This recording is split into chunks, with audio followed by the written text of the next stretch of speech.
I don't know if you all recall, but on our first day of high school, not only did the air conditioning go out, but the fire alarm was set off, forcing us all outside into the miserable August heat. And I don't know about you, but that experience was something I will never forget. No matter who I brought it up to, a friend or not, it was something my peers and I had experienced together and could bond over. To say the least, it was a great conversation starter. But given all we have endured over the past couple of months, I'd say we have much more to bond over now than just our first day of school. Why is our time so different? I mean, we came into the world just like everyone else.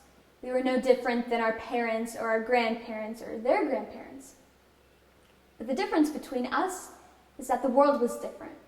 As life shifted under our feet, we learned to move with it. We are the class that has learned to roll with the punches, which will serve us well in life, no matter where we end up going after our days at Fishers High School. Now it's obvious that this pandemic has changed many of our plans, but I do not want to focus on that, because that is not who we are. We are a class of dreamers, doers, learners, and achievers. There is no mountain too high or boundary that we can't face, because interlaced in us is a fighter's mentality. We rolled with the punches in the beginning, and we will continue to roll with the punches. Yet oftentimes, I think many of us get down and reach a place where we feel hopeless, whether or not we want to admit it. I mean, we are only human, and while many of us probably wish we were a superhero like Tom Holland and Spider-Man, the reality is we aren't physically.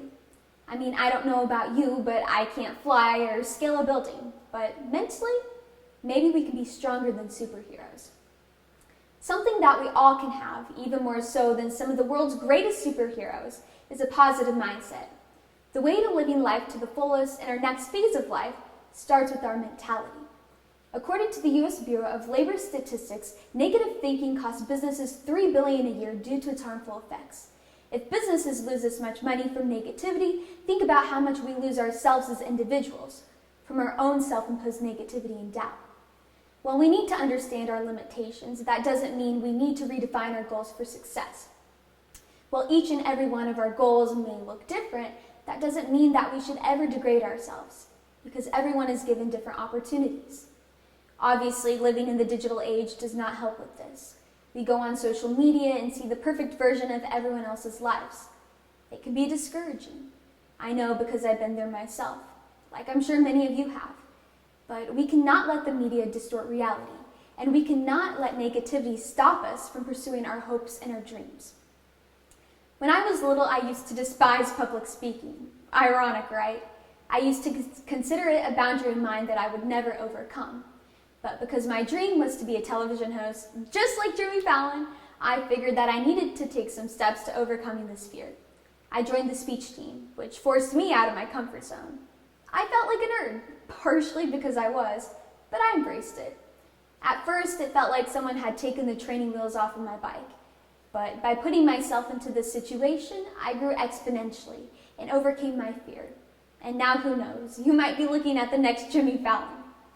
While your boundary or fear may not be the same as mine, I can assure you that changing our mentality is the key to success in life and in overcoming our own self-imposed barriers. Having the courage to find the right mentality and pursue our dreams requires perseverance, humility, and drive. But we all possess those skills. This year I gave a speech on Holocaust survivor Eva Kor. In the 1940s, she was one of the twins forced into deadly testing by the infamous Dr. Mengele, and was stripped from her family at age 9, never to see them again. Yet in her book, Surviving the Angel of Death, she writes, "Never ever give up on yourself or your dreams, for everything good in life is possible." Just think about that. When I read that quote, it makes me realize how small some of our obstacles truly are. I'm telling you about this because if she can survive Auschwitz and still lead a purposeful life and inspire change, don't you think we can do the same no matter what challenges we face? Whether it is no AC on the first day of school, a global pandemic, or no toilet paper in our homes, we are the class of 2020, and we will get through, just as we have gotten through before. If we proved anything over the last 18 years, it's that we're more prepared for whatever's next than anybody else. And I know each and every one of you have the potential to overcome your fears, your barriers, and change the world for better. So I say, come at us, world. We're ready.